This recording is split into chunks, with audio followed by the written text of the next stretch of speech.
Hey guys, welcome back to Hungry Geeks, and we are now at the end of the first quarter of the year.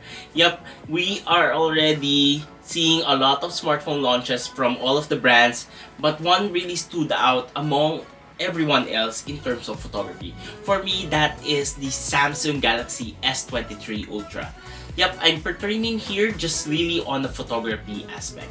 This isn't really a review of the smartphone in terms of its performance, how is its usage, about the S Pen, but it's really just a focus on its camera photography capabilities. Now I'm going to show you several sample shots using this smartphone. I've been using this smartphone now for a month in different kinds of occasions, and it's really one of the smartphones that is really good to hold, good to shoot, and unbelievably sets the expectations high when it comes to a flagship smartphone. So let's check out this set of photos that I was able to take from time to time using this smartphone and say why this is really worth your money when it comes to photography. Okay, before we proceed for the Samsung Galaxy S23 Ultra, let me just give you a rundown of the specifications again on terms of the camera. Main camera is a 200 megapixel shooter. We have a 12 megapixel ultra wide lens, a 10 megapixel telephoto lens, and also the last one, which is very unique to the Ultra, is a 10 megapixel periscope camera, leading you to up to 100 times zoom or even up to 10 times optical zoom. Now those are a lot of numbers that you can say. You can shoot whether it's night or day, and as we mentioned earlier from our first impressions of this device, it's really not that different from the Samsung Galaxy S22 series, but they were able to level up the notch in terms of the software aspect.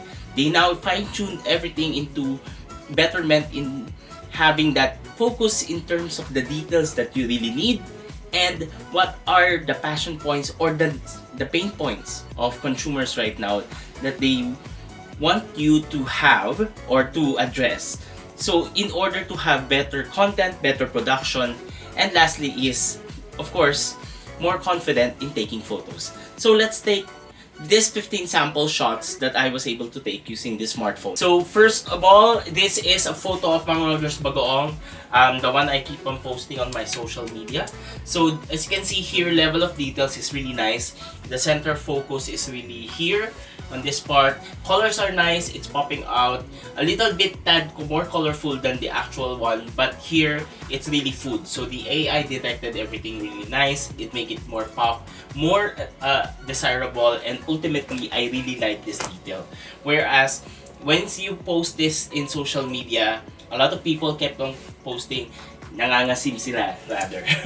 Okay, next is a photo of Shake Shack. So this is their Uber Shake, and then fries, and then lastly is their burger. The focus here is really here on the burger. Once I zoomed in into more details, once you zoom in here in this part, you'll be able to see more details. It's a little bit noisy already since it's more of an indoor shot, but still, sharpness is really good. The glaze on the burger, you see it really crisp and loud, and overall this is a nice photo to post in social media as well on the vertical aspect. So this is what I like more or less on this photo. Next is a photo of Raminagi. Again, I kind of mentioned this during my first impression with the Samsung Galaxy S23 series. It now corrects whether it detects a black item as dark or an object.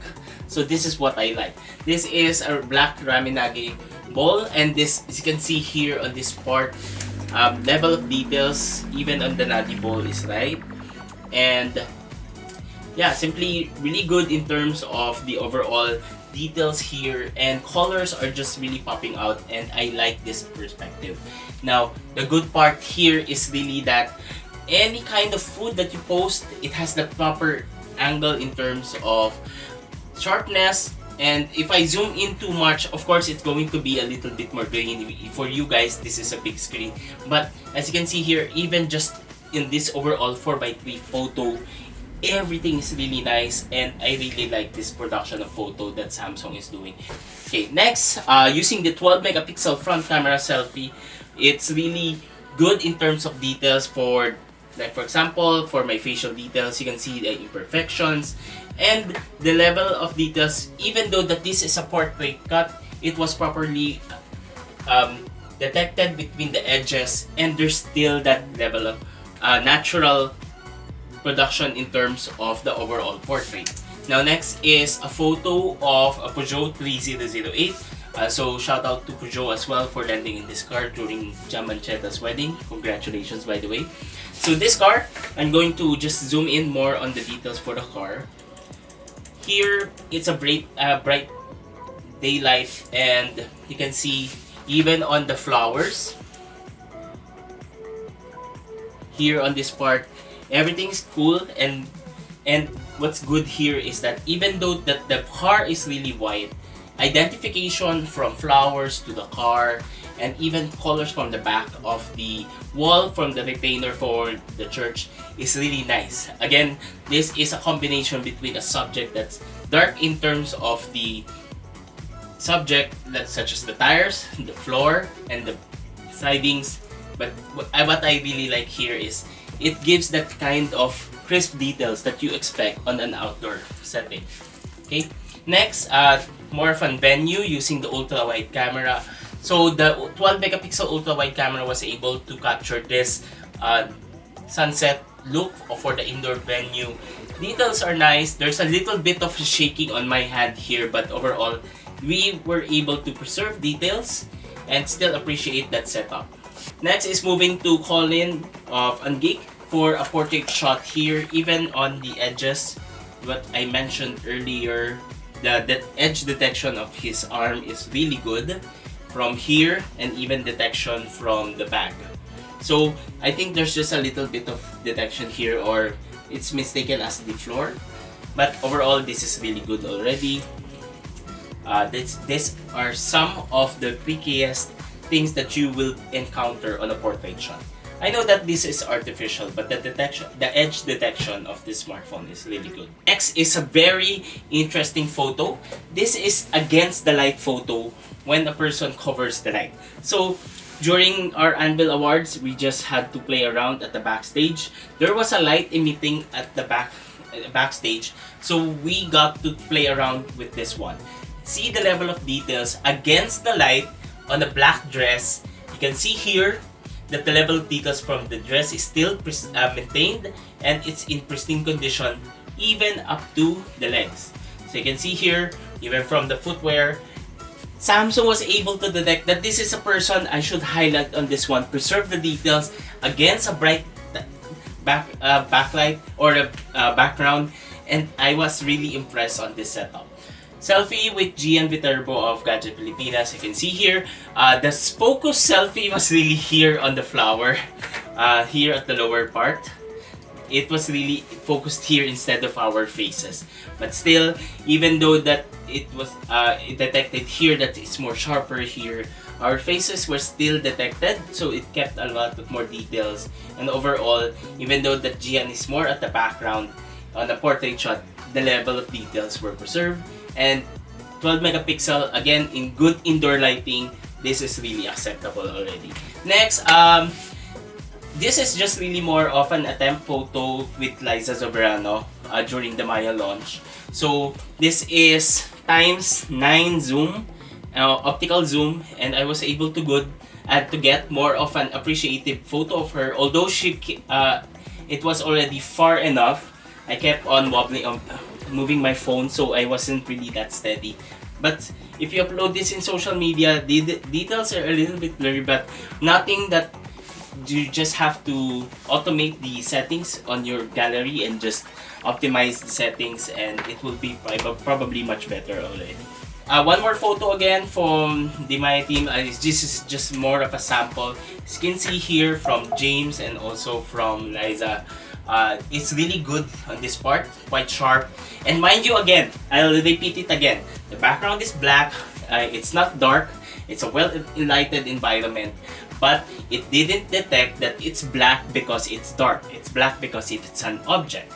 So even though that this is the setup, each and every person here was properly identified as a person, so the algorithm was able to preserve their details, their clothing, and their facial expressions without overwashing or overexposing the black details that it's kind of being detected as black. It's really more on an outdoor nighttime photography or nightography.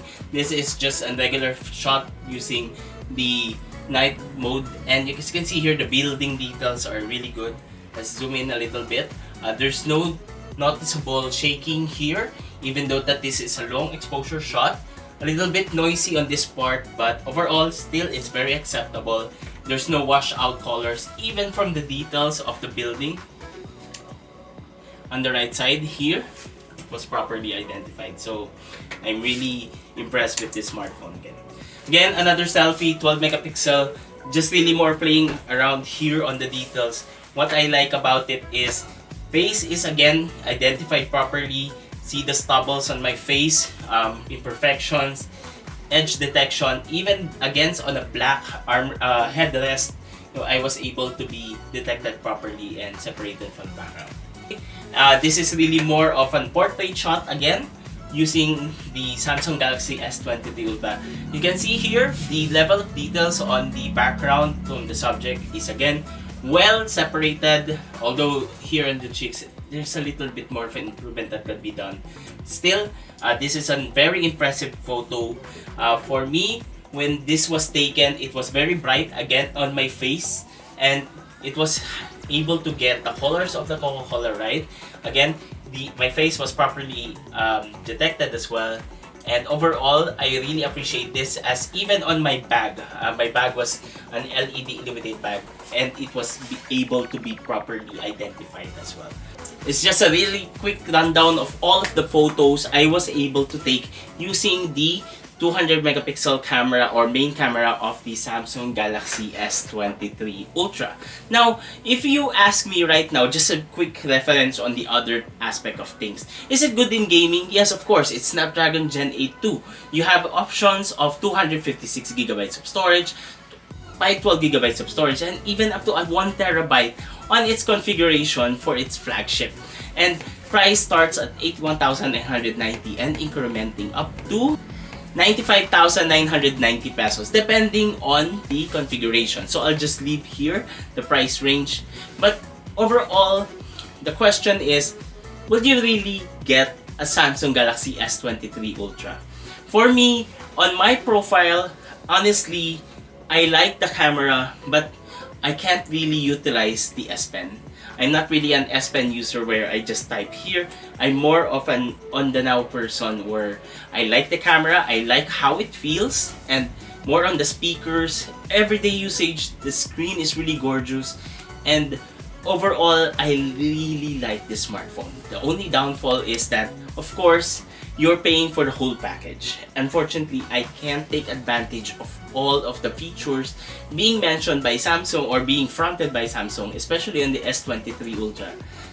Likewise, the S Pen. So for me, it's a deal breaker for me that I can't really maximize the S Pen. Now, you can't really force a person to like a feature just because it's there. You have also other alternatives such as the Galaxy S23. If you want a little bit smaller in terms of size, there's the next one, which is the Galaxy S23 Plus.